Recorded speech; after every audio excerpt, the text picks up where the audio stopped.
What is going on, everybody? It is a fantastic time. They say it's the most wonderful time of the year around Christmas. That was a lie. They borrowed that from the month of October, and then they just kind of shifted it forward a few months and stole it for Christmas. Because this is obviously, I know for many of you viewers out there, I know for most Canadians, the most wonderful time of the year, where you try to convince yourself for the fifth straight year that a team like the Ottawa Senators is going to win the Stanley Cup. But last year, look, they finally made the playoffs. So who knows? Every year, dreams can potentially come true. You know, it's like the Einstein's theory of relativity. Put your hand on a hot stove and a second feels like an hour. Put your hand on a hot woman and an hour feels like a second.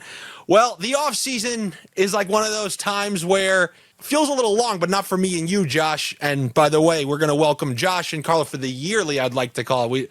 Hopefully it happens every single year, but our yearly preview show where we'll talk about some things for the upcoming year, trying not to forget about some things that happened last year. And when I'm talking about things that happened last year, who knows what you can get? You could get a moment of brilliance. Like, guys, I'm telling you right now, I am the lead Habs analyst at TSN.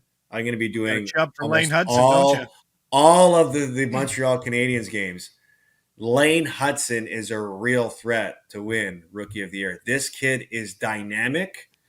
He's got all the offensive skill sets that you want in a puck-moving defenseman, and he does it so casually when he's out there, just with how elusive he is with his skating, how one step ahead he is all the time when he's trying to make a play on offense.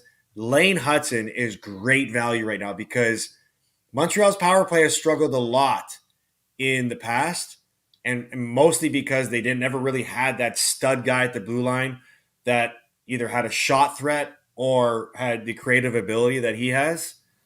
I mean, it's too bad what happened to Patrick Laine, but Lane Hudson has the potential to be a really, really big threat when it comes to Rookie of the Year. You know what would have been great if I would have wore the same shirt and same hat. Oh, jeez. That would have been embarrassing.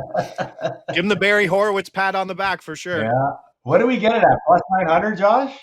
More. That screenshot had it at plus 1,000 or plus 1,100 when you gave it out. So that's as good of a premonition. Now, people, they have that the rear view that seems a lot clearer than it actually was. At that time, nobody was calling for Lane Hudson. I was listening to us speak beforehand, and we were debating not just like Michkov and Celebrini, but also we were talking a lot about how Stankoven like scammed the system and had so many games. He was the perfect guy to get. 42 but then, games in the playoffs. Yeah, then you brought that in there. So I was sniffing around, Andy. I was sniffing around. It's a blessing and a curse. The thing about sniffs, when you sniff out a good one, people will look to you and they really. Now they're going to listen to you. Now you got to bring the good. Yeah. Maybe just in honor of you. I've thought about this. I'm going to show you some things I have thought about, but one of them was certainly not this. And that is just in honor of you, the Calder Trophy. This is a weird place to start, but when you nail something like that, I'll allow Josh to open up because Josh, I know we all kind of have our specialties, and not that you've thought about this, not that you know a damn thing, but I know when it comes to futures, you're always looking more so at crazy long shots awards and stuff like that. Meanwhile, I always look at things. All right, what's realistic for me to win? And I just feel like my tickets get burned on stuff like this, but that's not always true, as you learned with Carlo last year. So they're taking my money for 8 months, Andy, right? Like I'm not going to Demidov at plus 220. And I really don't think he opened at 500 to 1. Let's be honest there. So, but if you look at those odds, you're like, okay, the value's somewhere else, right? Like Demidov injury, maybe just a 40-point season, probably not, but there's something else there. Snuggeroo's one that jumps out if he plays with Rob Thomas and PP1. Not a bad look there at 17 to 1. Yeah, I was down. I was hoping you weren't going to say that, Josh, because I was going to come in with another banger. I think Jimmy Snuggerud prevents tremendous value at plus Okay. 2,000 right now. He's projected to be on their top line and top line power play. And this is a guy that was one of the best players in junior hockey or in college hockey last year. And I think just looking at the guys on this list, I think he presents the best value based on opportunity. Look, don't get me wrong. I think Demidov's winning this thing So do I. because this guy has phenom written all over it. You're not paying And 220. he's pure electric when he plays. I just I watched him play in the preseason. Every time he got the puck yesterday, fans were on the edge of their seat, just waiting for something magic to happen. I think he's got that type of potential. But again, how fun is it to hit a plus 200, right? Well, you don't want to take Carolina to win the Metro or whatever?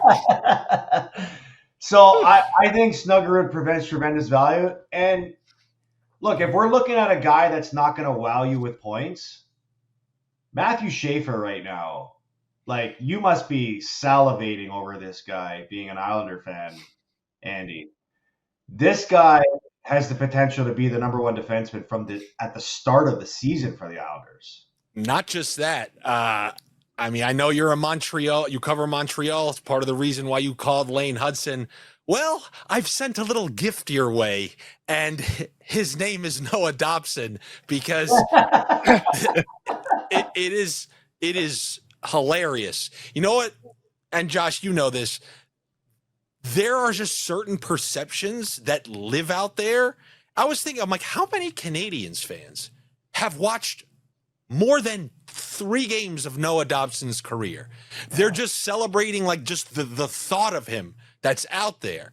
It's like that thought of your ex or something. She still was the way she was. She's not the way she was. It's not the way it seems. The same reason that you talked about Lane Hudson potentially winning that Calder because you projected him being on that top power play. Well, he's not leaving that top power play anytime soon. No. So now you have Noah Dobson, who couldn't do a good job on the Islanders power play for 5 straight years, a bottom 5 power play. And now he's going to be in a secondary role on a team who just got bullied by the Capitals. Their problem is soft defensively and undersized and not physical. What did you get? A not physical, good puck moving, but can't really produce on the power play defenseman. They added more of what the Canadiens already are, and I couldn't be happier to get first round. I don't care how deep the draft was, but to bring in Schaefer, a defenseman who hopefully I can have faith in him, and getting rid of one who I was thinking, please do not sink money of the cap into this. And now he's right on your doorstep, so I'm going to be happy to see how he does. But yes, I'm thrilled because having this pick and the new GM and waving goodbye to all these, players of yesteryear, very good time to be an Isles fan. I want them to suck one last year with this draft being the way it is, because they're going to sell Lee and Pajot at the deadline as their expiring UFAs. So just one last year of stockpiling, and I think we'll be good. That's the end of my Islanders stuff for the day. Scroll down there, Andy. Now, if I say his name wrong, correct me, Carlo, but Bennett Senecki. Is it Senecki or Sinek? Bennett Seneca.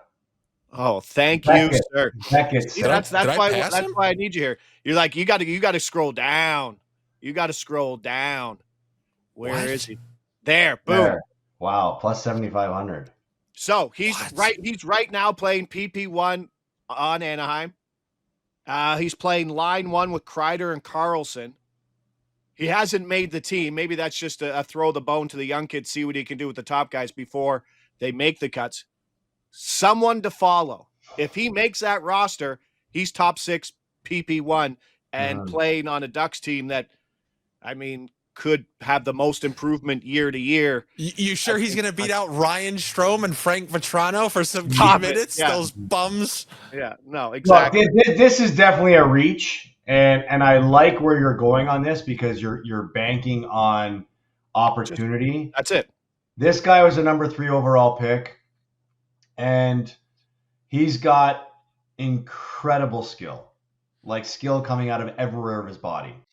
I just think there's gonna be a maturity decision made with him to learn how to play the professional game in the minors to start the season, get bigger, get stronger, understand the pro life before he gets a real chance. And I could be wrong. Like, at the end of the day, this guy can So what's the advantage Snuggerud has over him then? Snuggerud coming out of college? Well, Snuggerud played in the playoffs for Yeah. the St. Louis Blues last year, right? And I think he's further ahead in the maturity sort of class. Kind of like Stankoven. That's it, yeah. But I don't know. You could do a lot worse. You're not going to find anybody else. You're not going to find anybody else on that list that has potential to be top 6 in PP1. Oh, no doubt. I mean, he scored a highlight reel goal the other night or last night with against Utah. I got a little something for you. I mean, I didn't want to talk about them more, but for the second straight year, the Islanders somehow, I guess it's because there's a lot of Russians in Brooklyn, but they pried the top KHL player out of that league. And when you're asking who's going to be potentially top line, top power play, right now they got him slotted on the top line with Horvat and Jonathan Drouin, but that's Shabanov. I mean, he's going to get on a team with only Barzal and Horvat as the true like point producers. You're going to get all the opportunity for this Maxim Shabanov character. They're going to give him a lot of run, and he's not a rookie. Like, he's one of these guys who's older and has experience. You think he's got a little bit of Panarin in him as an older rookie? Is that a good thing? Oh, I don't know. He won the rookie of the year, didn't he? He won the I Calder know. Trophy, man. I'm just cracking Panarin because he's old. This is such a funny place to start. You can imagine a casual hockey fan say, what the hell are we doing right now? Can you please send me to something that I understand? And to that, no, I but will like say, Zeev, I don't like Zeev there. Zeev's probably not PP1, and I'd rather probably take Schaefer ahead of Zeev Buium anyway in that spot, right? Like, there's value down that list. And the other guy to maybe talk about is Parekh, right? If Parekh gets the same opportunity that Lane Hudson got in Montreal last year, this guy was one of the best producing defensemen in the CHL of all time, right? This guy scored 30 goals in back-to-back seasons in the CHL. So he's all offense, and if he can find a way to crack that Calgary roster, he's probably going to jump right up top to the PP1 because he knows how to run a power play. Let's go to the chalkiest of chalk, just in honor of an opening NHL show. Let's show the Stanley Cup odds, where you get to see the same 8 teams that you see every single year. And while I want to criticize that, what I was going to say, for those of you who need to just click on a Stanley Cup bet and just wait 15 years, I don't disagree with what the odds makers do, because I've just thought about this, and this is something that I always kind of believe. This is something that the announcers always say, you have to have those growing pains before you win a Stanley Cup. I hate to say it, but it's kind of true. How many Stanley Cups in a row now do we have to go back? You know, Florida had their trials and tribulations, bunch of playoff eliminations, a President's Trophy, all that stuff. Before that, Tampa, they lost, 2 Stanley Cups or 1 Stanley Cup, a bunch of conference finals. They finally break through. Before that, or you had Vegas, who made a Stanley Cup, lost that, 2 more conference finals, lost that. There are all these instances where you have to kind of nibble at it. Colorado, Western Conference final, lost second, or a bunch of second round playoff losses, finally win a cup. It's hard to just say some random team is coming out of nowhere and winning a Stanley Cup. It just doesn't happen often enough to merit a bet scrolling down. Like, what? I do like Toronto plus 2,200. And as I was telling you guys, your average person might be down on Toronto because they think that whole classic, Mitch Marner's gone. The Toronto Maple Leafs, in my opinion, have been shape-shifting in the right direction, where you may see not as many goals during the regular season, but you're seeing the type of style that translates well into the playoffs, aka they used to have a really hard time winning a round in the playoffs. Not as hard of a time this year, and really gave Florida the best run by far out of any team that they played. They had them on the ropes. If they close out game 3, they're probably winning that series. And even after they lost 3 in a row, they showed some real guts, went to Florida, played a defensive brand of hockey, and the coaches instilled that slowly but surely. They got Marner out of there, which I've been comparing to Florida letting Huberdeau go. I wouldn't be so sure that Toronto's not going to be a team who could make a run. The only thing that sucks is they're in one of the death divisions where you once again have to go through a Tampa, a Florida, just to get to the conference final. So and last year when I was asked, what would a goal of the Maple Leafs be, and I came out and I said, well, they should make the goal to win the division, something I haven't done in a long time, and you get out of that 2-3 matchup where you don't have to play one of the Florida teams. And I still think that should be a goal. If it's not win a division, maybe be a wild card and get into the Metro, right? Just so that you don't have to go through the Atlantic, right? You think I don't know about the quote-unquote scam bracket? I mean, I dreamed of the scam bracket for you. The funny thing, guys, it used to be the other way around when Crosby and Ovechkin were in the back half of Crosby's kind of still in his prime, but when they were the teams just winning the cup every single year. Penguins win cup, Penguins win cup, Washington wins cup. You're never coming out of the Metro, ever. Right. So the Islanders one year, I'm like, please get that. It all came to the last game of the year that they didn't need. If they lost, they got the wild card on the other side. If they won, they're in the death bracket. I'm throwing things at the TV because they went up 1-0. They ended up losing, a.k.a. doing the right thing, and they got their first playoff series win against the Yager Huberdeau Florida Panthers. First playoff win in over a decade. All because they ran the scam bracket. So if Toronto was able to do that, man, would that be great for their odds, because if you are picking a team, take a weird team in the Metro. It is the scammiest of scam brackets you'll ever get. Well, think Who about it. are you getting other than Carolina that worries you? You're right. Well, we can talk about that later when we talk about division winners, because I think there's a sleeper team in the Metro that could maybe surprise people like the Washington Capitals did last year. But think of how stupid this playoff bracket is. You don't even allow yourself the two best teams to play in the conference finals because you have one division that is so much stronger than the other. Like Carolina has anybody. I mean, I wouldn't necessarily count out the Rangers. I think last year was a transition year for them. The players that they got rid of, they got a new coach in there. They have the best goaltender in the league. Like, they should be competing for that division this year. Now, they got to play the games, and we'll see what happens. Have you seen their no BS shirts? What do you think of that? They have shirts that say no BS. They have shirts that say no BS. It says BS and it's circled and it's crossed out like a couple of. Are you joking me? Yeah, it's kind of embarrassing. Wow, I didn't see that. It's kind of embarrassing if you ask me. But anyways, was there a lot of BS going on there last year? Apparently there was. Yeah. Well, it's a lot of that the Drury drama, forcing Trouba off the team, weaseling. In the middle of the season. Like that team went through a leadership change in the middle of the season. Not even the middle of the season, at the quarter point of the season. Like that's how you I will say this, man. They're getting a lot of grief, but at the end of the day, he got rid of every bad contract other than Zibanejad's off the books. So, look, they won the President's Trophy, lost in 6 in the conference final to Florida, and trust me, I want to destroy the Rangers. I'm an Islanders fan. Yeah. I want to shit on the Rangers any chance I can get. But Drury, he got rid of every single bad contract and is trying now. Getting Miller, who's already older, and they're doing the weird thing where they're just kind of trying to continue on the veteran path, but they cleared up salary. Are they going to make a run at this massive next free agent offseason? I don't know, but I haven't seen a single other GM get rid of bad contracts like that. Have you? Not off the top of my head, no. No, because we would know it. Like, they're ruthless, and they got rid of it, and as long as they have a decent year, I think a lot of people will forget those. Okay, so let's look at this list of Stanley Cups. So scroll up to the top.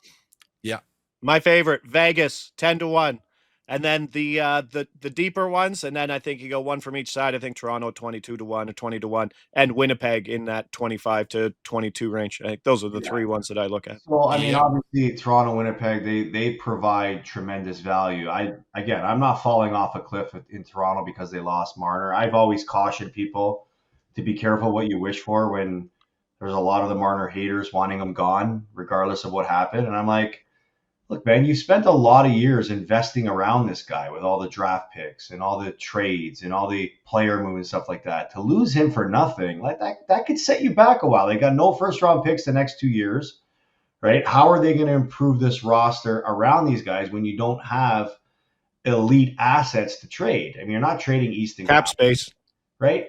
I know cap space is sometimes the best asset to have, but I think I said it to both of you. I think Toronto will be a better playoff team. I think they'll regress a little bit in the regular season because they'll miss the points contribution that Marner does bring in the regular season. But they're a deeper team. They're a deeper team that's playing with a different identity. And why I still feel really confident in it is because you need great goaltending to win in this league. And they have the best goaltending tandem in the league with Stolarz and Wall. And news broke today about Wall taking a leave of absence. You hope he's back soon. Stolarz is looking for a new contract. All of their defense is intact. And you got a motivated Austin Matthews coming off of a down season. Now, if he turns into the player that everybody has sort of tabbed him to be, then yeah, you got to think that the Leafs are going to be competing for the division again. Florida, I think, is that they're going to be on cruise control again through the regular season where, it doesn't really matter. They just want to get in, want to be healthy, and they're not going to play without Tkachuk. I think Tampa's a team in the Atlantic that could take a next step. They did a nice little retool there with Stamkos out, Gensel in, and some other pieces that they've added. I really like Colorado. I mean, think about all the changes Colorado made in season last year. Think of a team that replaced both goaltenders in the middle of a season. Colorado did that last season. Colorado made some big acquisitions at the deadline. They bring in Brock Nelson. That was a big move that they made alongside with Jack Drury, who they brought in. They traded Rantanen in the middle of the season to bring in Natchez. When there's that much turnover on a roster in the middle of a season, it's hard to expect success to follow with that. Now they've played almost a half a season together with that group. You get a full off season together, and now you get a full season with this group. Landeskog is back healthy playing again. And I still believe there's one big move out there that the Colorado Avalanche could make in season that could take them to the top. I think Mackenzie Blackwood is turned himself into a legit number one starter in this league. And they're going to be there in the end. I just think that with more chemistry built with this group because you're going to be playing longer together, plus 950. And this team lost in 7 games to Dallas last year, and they were leading in Game 7 2-0 in the third period. Josh, I feel like you, from what I remember you saying in that offseason, that they're not your team. You don't have as much faith in Colorado as others. Do you still feel that way? No, but it's on the price. I don't think they're the top 4 or 5 team in that spot. I mean, we did watch Dallas crumble, right?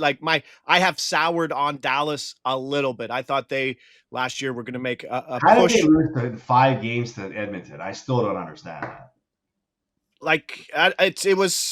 I didn't like anything Dallas did in the playoffs, right? Yeah. Big leads, lost. They were a clenched butt cheek team in the third period in a lot of games. And what you see from Jake Ottinger is starting to turn into, he had the Connor Hellebuck path, right?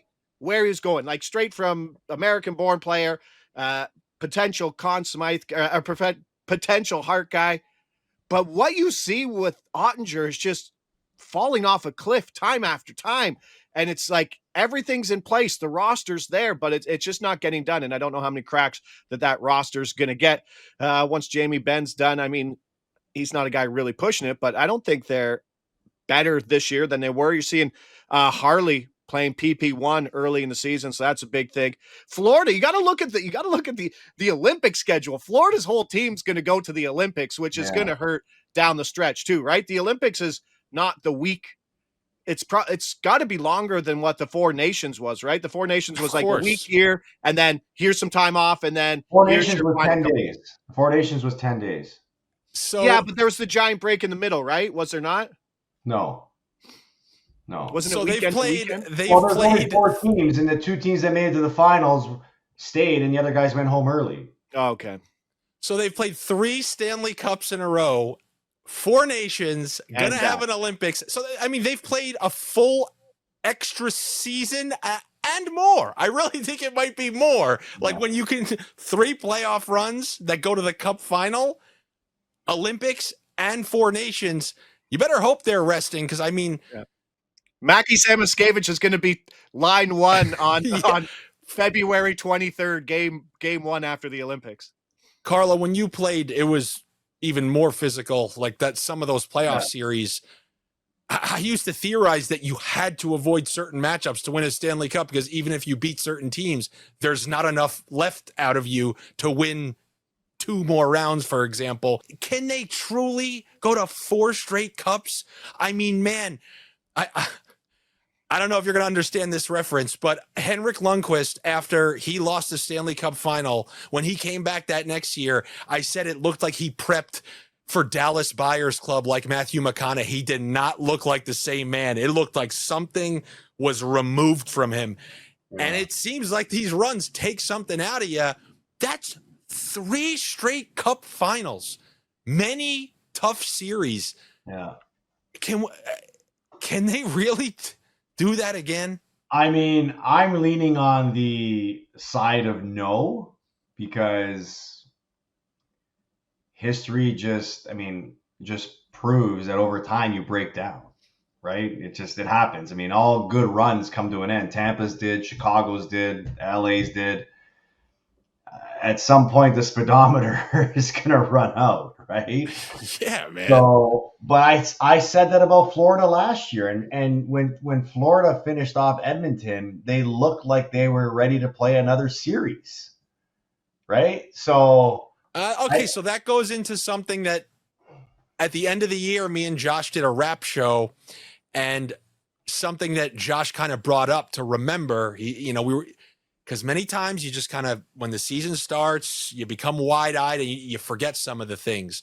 Part of the reason that Florida was able to have that juice that you talk about, and you just asked how the hell did they wax Dallas?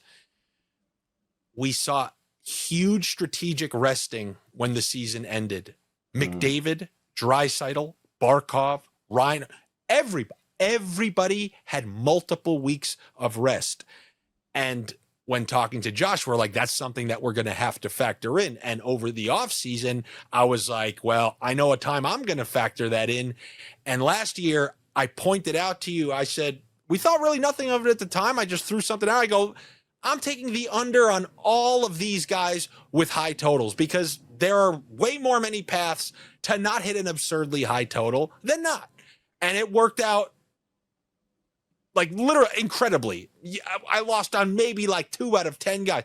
Every high total, Panarin, Zibanejad, Matthews, Kaprizov, you name it, their unders hit with plenty of room to spare.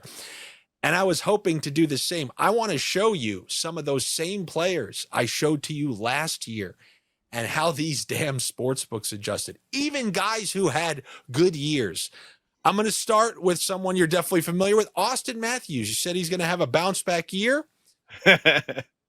So last year, he had a goal total that you could take at 57 and a half. 57 and a half. Yeah, I would have smashed.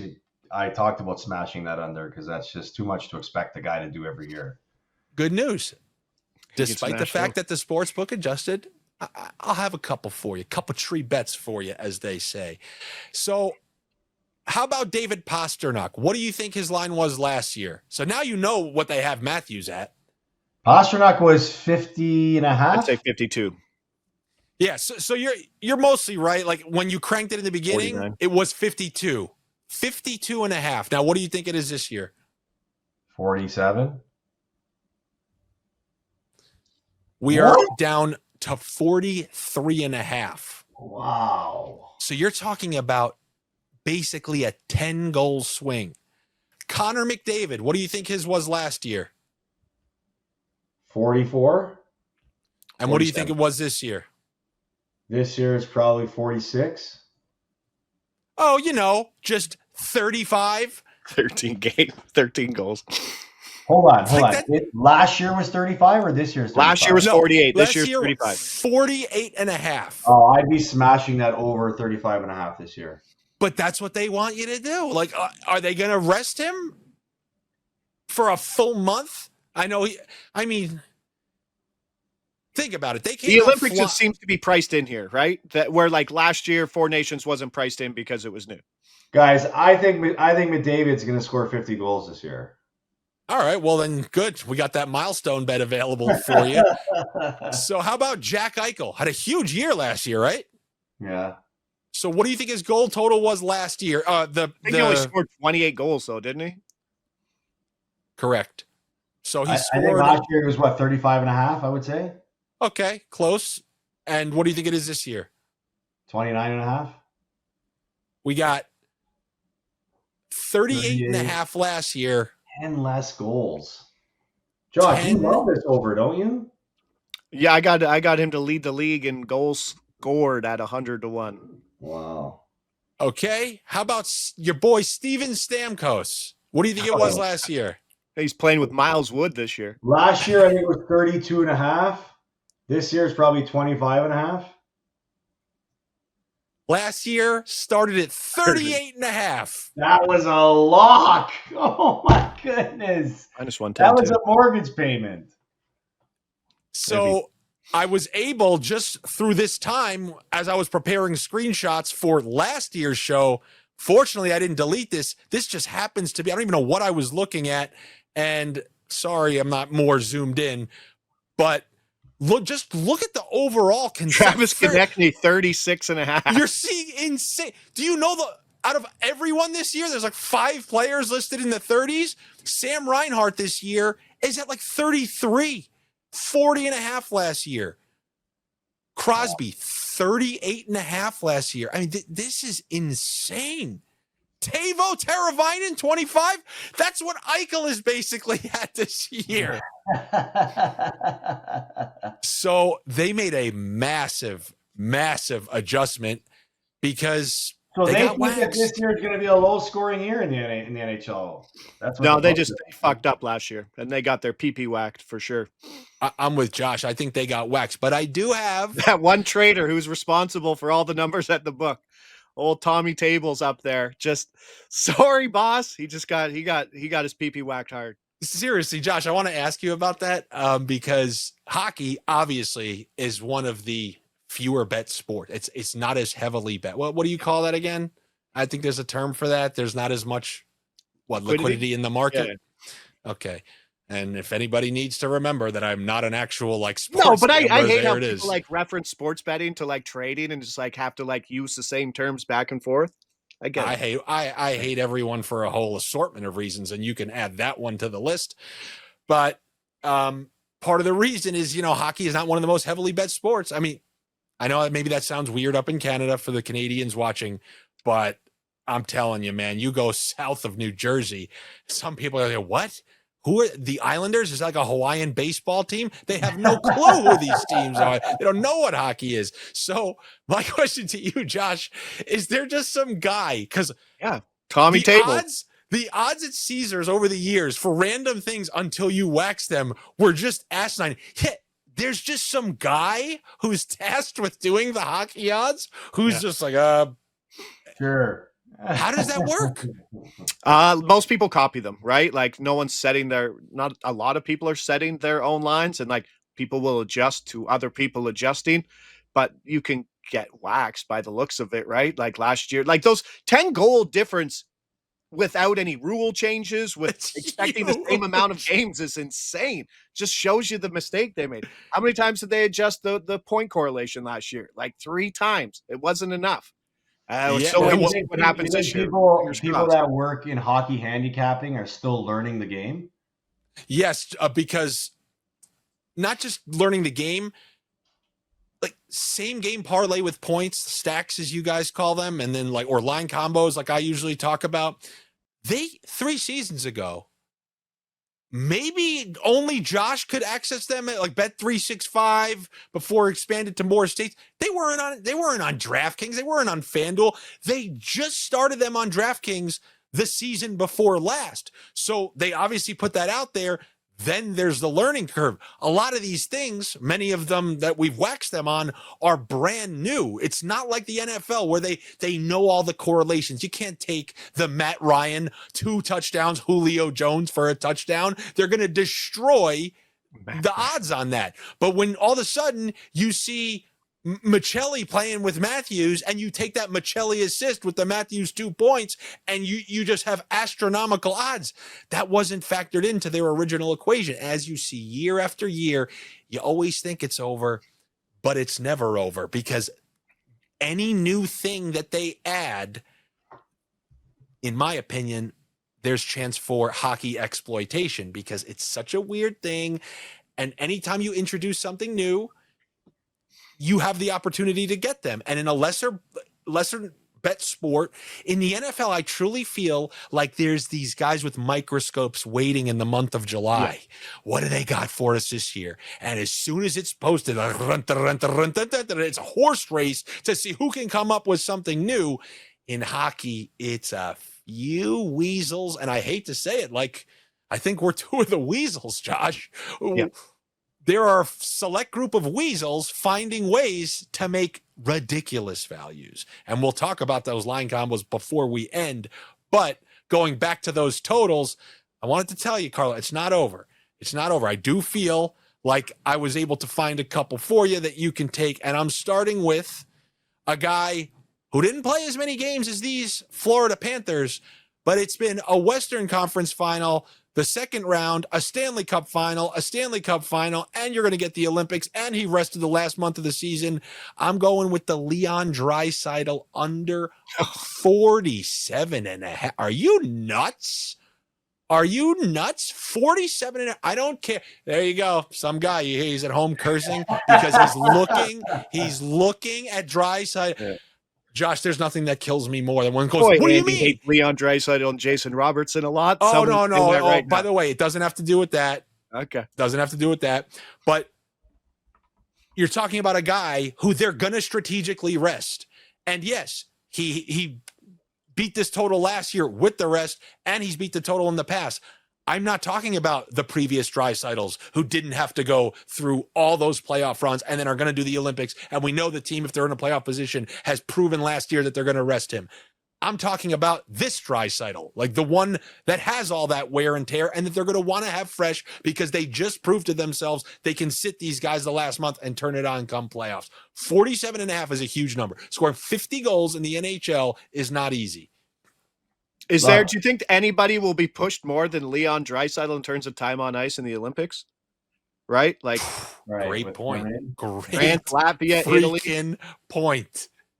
Yeah. Here's your 24 minutes, bud. Look, I can't disagree with anything you said because those are very, very great and valid points. This guy scored 50 plus goals. He's doing it. He's doing the thing I said don't do. No. I'm just saying he scored 50 goals in 3 of his last 4 seasons. And the one time he didn't, it was 41. And he played 81 games and did that 2 years ago. So, but look, I wouldn't bet the over in this prop, even though he has the potential to be that consistent 50 goal scorer in the league. Something I don't think we can say about anybody else in the National Hockey League right now. I mean, you can't even say about Ovechkin, even though he's done it 9 times in his career, just because of where he is age-wise. If there's a guy that's considered a consistent 50 goal scorer in the league, it's Draisaitl. But if there's a year I'm going to bet the under, it's this year because of everything you guys just pointed out. Convinced. All right, so no Hyman early. That hurts him, obviously. Now, if things go south for Edmonton this year, right? Let's say Skinner, maybe even Draisaitl. Wait a minute, hold on. They got no Hyman. Hold on. Draisaitl's at 47.5 and McDavid's at 35.5? I'm trying to tell you that this, in the new standards, is an astronomical number, and it's correct. Like 47, I need you to change your mind of what that is. 47 is insane. Scoring 50 goals is so. What Draisaitl has done is insane. Now you're going to add all this wear and tear, and he ain't playing in April. He's just not playing in April. So if I guarantee you he wasn't playing 10 games, would you then take the bet?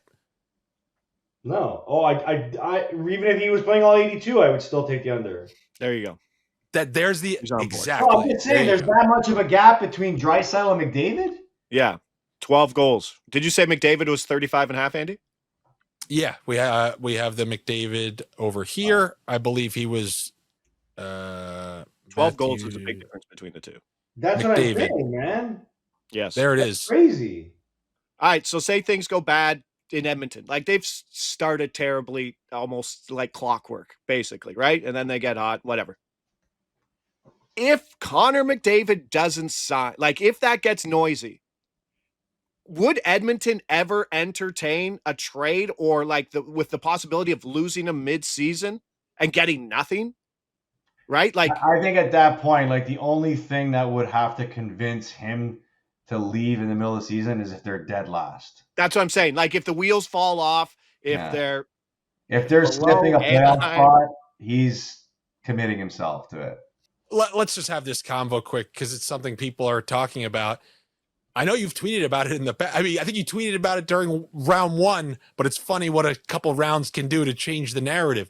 Do you think it's really possible he can leave? Is that you? Do you think that's a real possibility? I would have never said that before the month of September came, and he still isn't signed.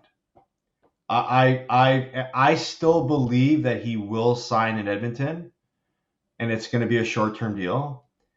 But I also do believe that the thought of playing somewhere else right now has crept into his mind, and that's why he hasn't signed. I can't see it, man. I'm just the face of the league. So let me paint this picture for you, okay? You go to back-to-back Stanley Cup finals. You have an Olympic year coming up, okay? You're not guaranteed to go to a third straight Stanley Cup final. You know how hard that is? Okay. Oh yeah. What did Edmonton do? Yes, like I've been on a team before.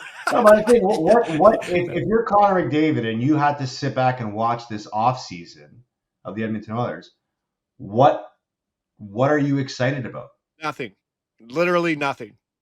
So and I think back. that's why he's taken this stance. He's like, okay, I know they brought in Mangiapane. I know they went out and got Isaac Howard. I know they got Tomasek. We have the same goalies. We didn't do anything to change our defense. Am I convinced that this is a team that's capable of going to another Stanley Cup so I can get my Stanley Cup? Or do I just wait out and see how the season starts and convince myself that this is a team because of the way we're playing?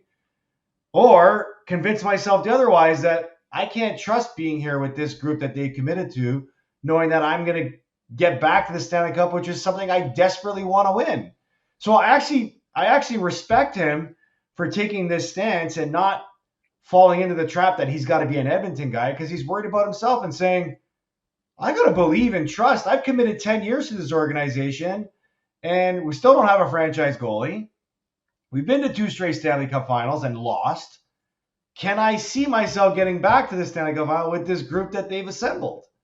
And if I can play the first 2 months of the season and believe that with the group that they've assembled, then yeah, you know what? I'll give it a short-term commitment.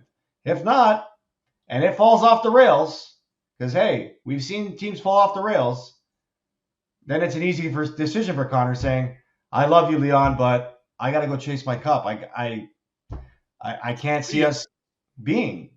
So if it falls off the rails is really the only way I could see it happening. Something in my mind tells me if you're Connor McDavid, who's the face of the league before you? Sidney Crosby wins the cup in Pittsburgh. Nathan McKinnon wins his cup with the Avalanche. But before Crosby, who's the can you?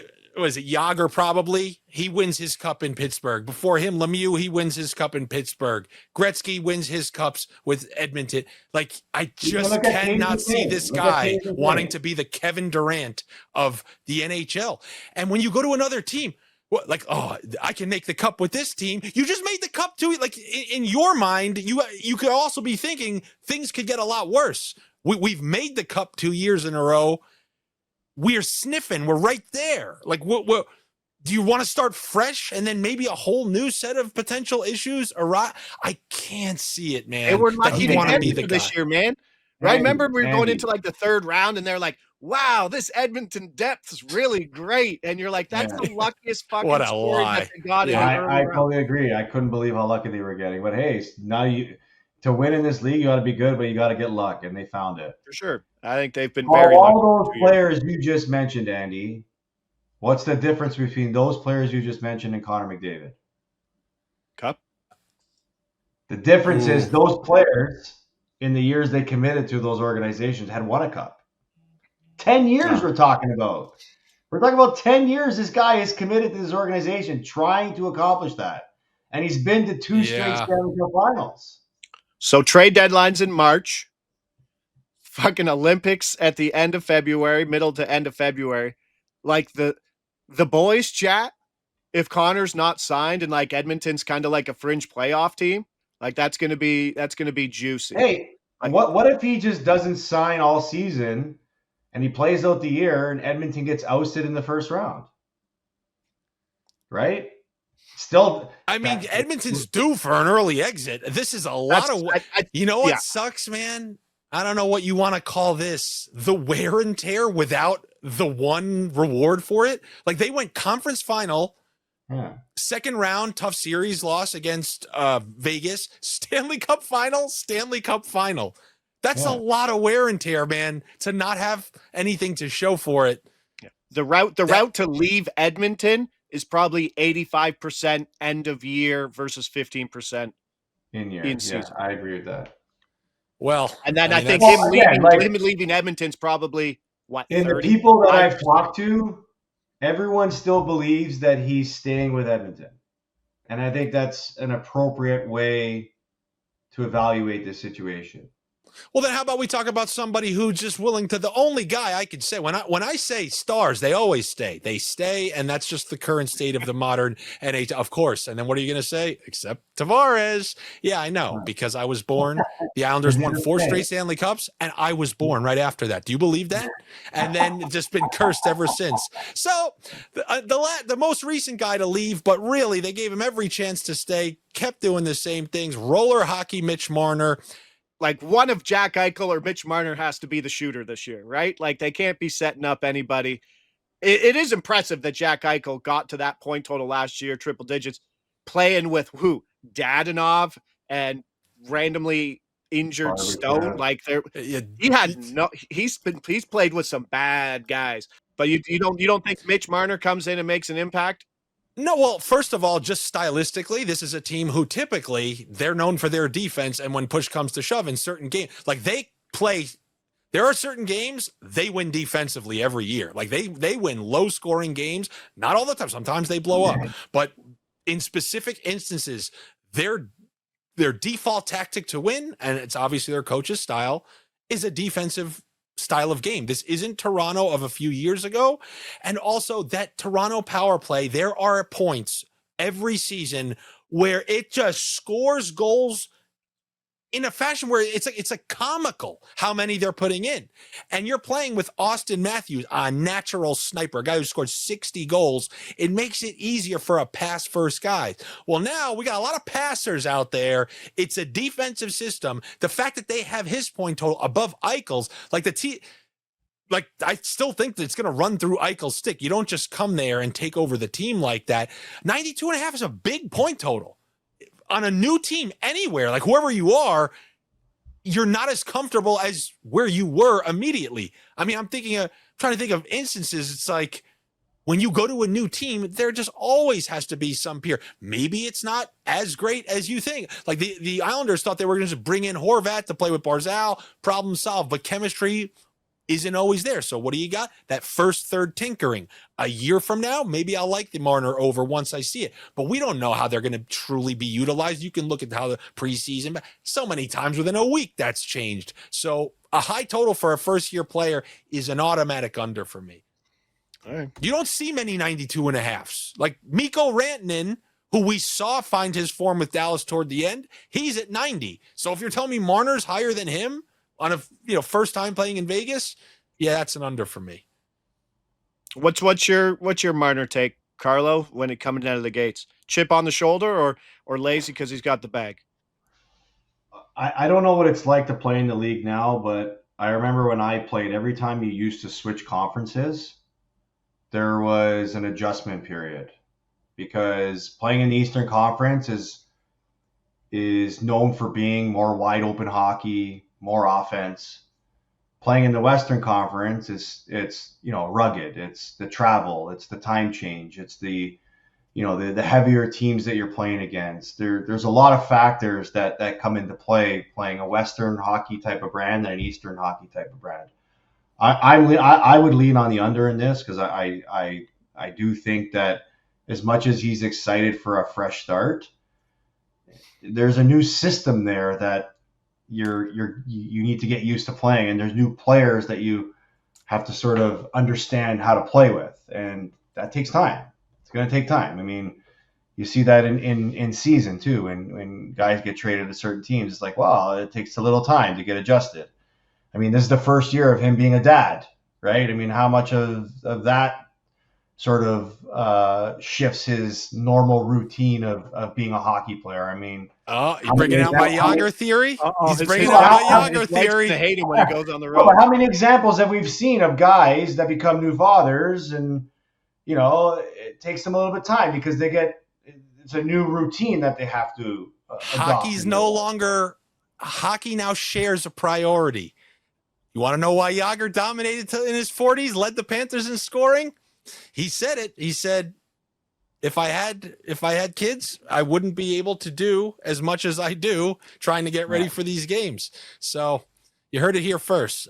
Childless Yager is better than Yager with children. One last one. He is. So here I just put a quick, over $1 million. 1.15 million. Yep. Yeah. On Austin, this is just as high as you can find nowadays. For the 47s were the highest that you could find in the NHL. Not playing with Marner. They're going to have to reconfigure that top power play. I do think he's going to have a good bounce back year, but a good bounce back year could be 41 goals. Like 41 goals is not an easy total. Buddy, I've had this debate with my co-hosts, with other people at my work about 40 goals still being a good season for most players in the NHL. Like, why everybody is assuming that 50 goals is easy to get every year now because guys have done it in the past, that they should be doing it every year. It's hard to score 50 goals in the National Hockey League. It's not just something that just happens because you say it's going to happen. This is a high goal total.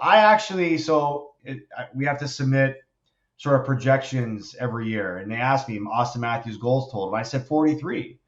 Which is still a great season. 40 goals, 43 goals. That would be top 5 in the league last year at 43 goals. And what, they gave you shit for that?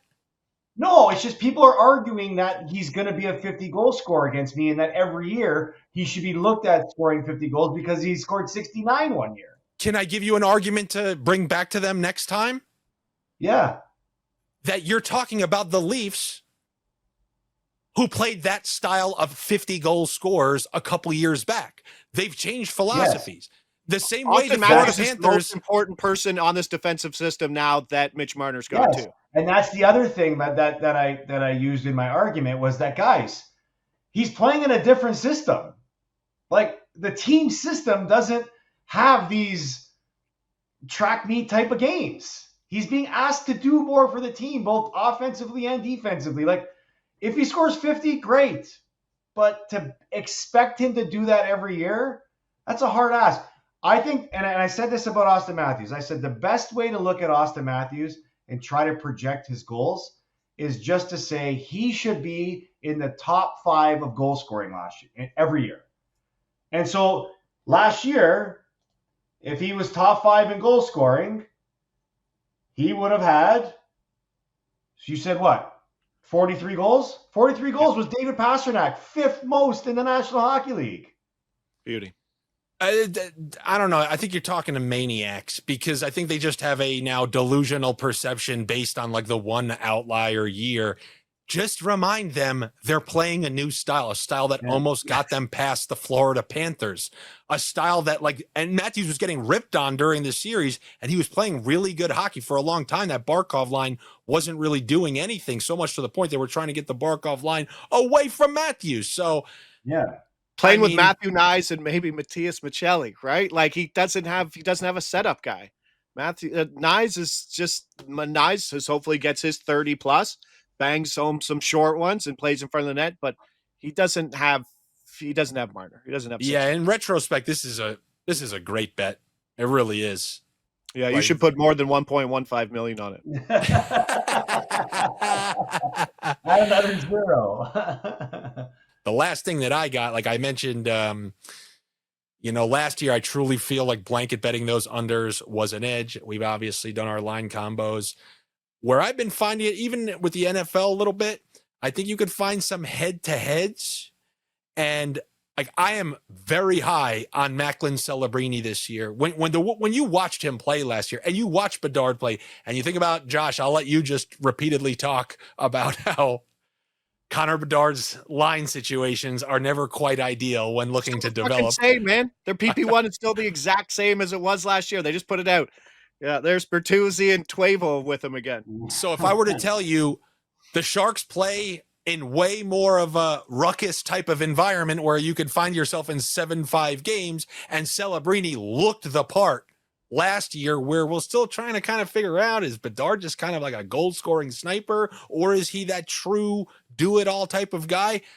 Am I off here thinking that this Celebrini bet is very good for more head? It's minus 142. I saw that. I didn't look here. I'm assuming this is at DraftKings, but it's minus 142 at FanDuel, which is a lot closer to the fair price. It's Celebrini. Are you sure? I think you're thinking about Celebrini versus Michkov. Oh, is that what that is? Yeah, the minus 142, I believe, because I don't think they have this one listed. Michkov. Oh, it is Michkov, minus 142. But I would put Michkov and Bedard somewhere in that same boat. I don't think they're really that different. Minus 110 is crazy. I think Celebrini is close. I'm watching Carlo, seeing if he's getting it in. I'm watching Carlo. He's close to a point per play guy on a San Jose team that. Our guy loves Celebrini, man. I think that's chasing points consistently. That has a great coach that needs to score goals, that doesn't have the goaltending of, say, like Anaheim, that might play some low scoring games. How about taking him against the defenseman? Who made this one up? What? Yeah, that's there right now. Get on there. Carlo, get to the books, Carlo. This is Celebrini points versus Adam Fox? Yes, a defenseman on a power play that isn't the power play, the dynamic power play of multiple years ago. First time last year was a middle-of-the-road power play. Zibanejad's obviously not as good as he was. A lot of Fox's production. Me, please? I'm sorry? Josh, can you put this in for me, please? No, I'm not. No, I've worked very hard to get a 365 account again, and I'm not going to nuke it by 5xing a minus 110 future odds here. Hey, gamblers. People watching this show who've put in nothing but disgusting 15-leg parlays every night. I have good news and bad news. The bad news is you're the worst better known to man. There's nobody worse than you.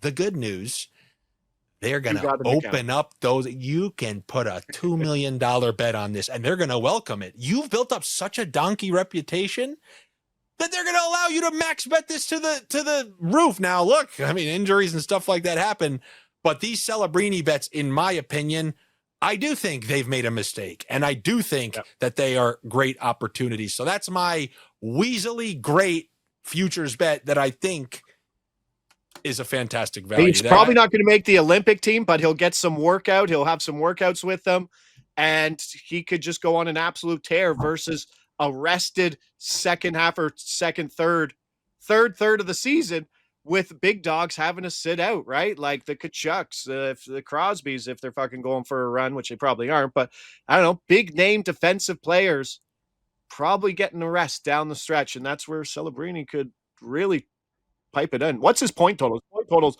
I would take him to 70. Some sites have it at it ranges from 67 to 70. It's disgusting that I know that, but I've tried to do some preparation for you guys. One thing I'm going to end with, and you guys tell me if this is a conspiracy theory or not. What team's not playing in the Olympics? Russia. Are there not good opportunities for those guys who are going to have way more rest than other people to win some categories that are, not usually reserved for them? A Kaprizov most points during the regular season. Ilya Sorokin. Kaprizov Hart Trophy. Yeah, you like that one. Josh, what did you just say? I said your boy Sorokin, who gets to play more games with Varlamov out. Okay, he's gonna hang up on us now after that. No, you're right. The thing is, I've always had to face this. The run out that happened. So Sorokin he started the season not playing. Varlamov got injured, not just for a week or two, the entire season. They still didn't want to play Sorokin a lot. Yeah. The third string got injured for the entire year, and they had to march this guy out there every single game, coming off of August back surgery. He essentially led the league in starts, coming off of August back surgery, and barely won it in like the last few, maybe the second to last game. The run out on that was sickening. Oh, so do you any credence in that the Russians, who will have additional rest, will fare for better seasons? Those guys will probably party harder than the Olympic guys. I was gonna ask you that exact same thing. Think about that break, right? Like that's a long break. Who's at the party? Who's at? We know. All right, Nichushkin's throwing it. Who's showing up? Who's showing up? Like, hey boys, I got the bottles. Come on. Probably Kucherov. Who's the guy in the back of the cop car that played on the Canadians? Yo, die in the Galchenyuk? both of you. He's playing in the KHL. Yeah, but he'll show up to the party. Because my Russian will cut your liver out. They're all coming. But I do like Kaprizov for MVP. He's the most important person to that team by far. He's just got to play the whole season. Well, if he didn't get hurt last year, he probably would have ran away with the Hart Trophy. And he's playing for buckets of money, correct? Yeah. Joel Quenneville for Coach of the Year plus 900 too. I think that's an easy one. I got a better one for you. Todd McClellan plus 2,500. Oh, we're just whipping it out now, aren't we? Well, he came in late in the season, and I think he had the best record in the NHL coaching wise with Detroit. They were too far back. Yeah, there's a lot of guys there in that 25. They got Don Gibson now in net, so I don't know. Okay. If Detroit makes the playoffs, he's going to get strong consideration. Okay. Well, if that's it, I got to say, I usually have a pretty good inner gauge. I think this was pretty good for, I'm not kidding. I feel like I have a pretty good gauge. We were rolling in there. We talked about some good stuff. Read the comments already. Yeah.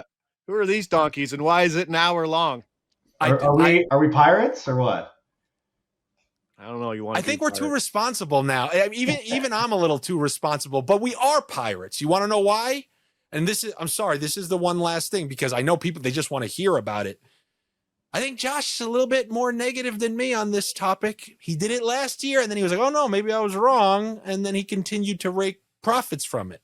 He went on record saying last year was as good as the year as you can don't ever expect to see a year like last year again. That's how good the line combos were. That was you saying this is the gold rush. You said it every other week. Yeah, of course. And it worked out so well for all of us. And I'm not really just saying, but you were basically saying like, that was so great. You can't expect something like that again, because just like you saw with the over-under totals for the season, they obviously make adjustments. But the Pirates are going to expect another fucking run like that. They're like, where's the 200 units? But what I'm going to ask you is when they say go on the season, are we picking up right where we left off looking, let's see, top line, top PP1, who's on the menu for tonight? Or are you starting off cautious? Not like, are you coming out the gate running? Like, you remember how April was? No, but that's it, right? I think the idea was like, okay, here are the slow parts of the year. You're like, fuck, no. It's like when it's sloppy and disorganized, I think it worked better.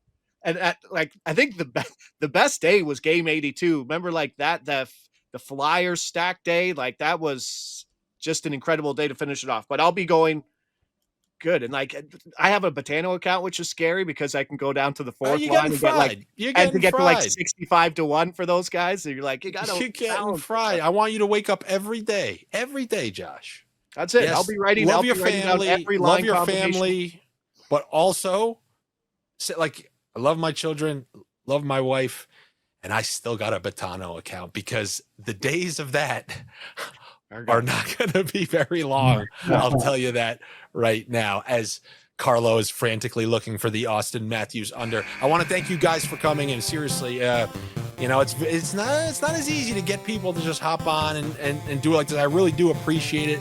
Appreciate your time. Hope you enjoyed yourselves somewhat, and hopefully you're looking forward. I know, Josh, you gotta, unfortunately, you have to do what we just did for hockey for almost every sport, and I do not envy that. But hopefully, baseball and hockey run, this is the worst month that exists. As a Canadian, I imagine you're pumped for. I'm so excited just to turn on the NHL app and see a goal, and then go to and then slow reveal the face, and you're like, I know that Cole Caulfield hair. That's Cole Caulfield's hair.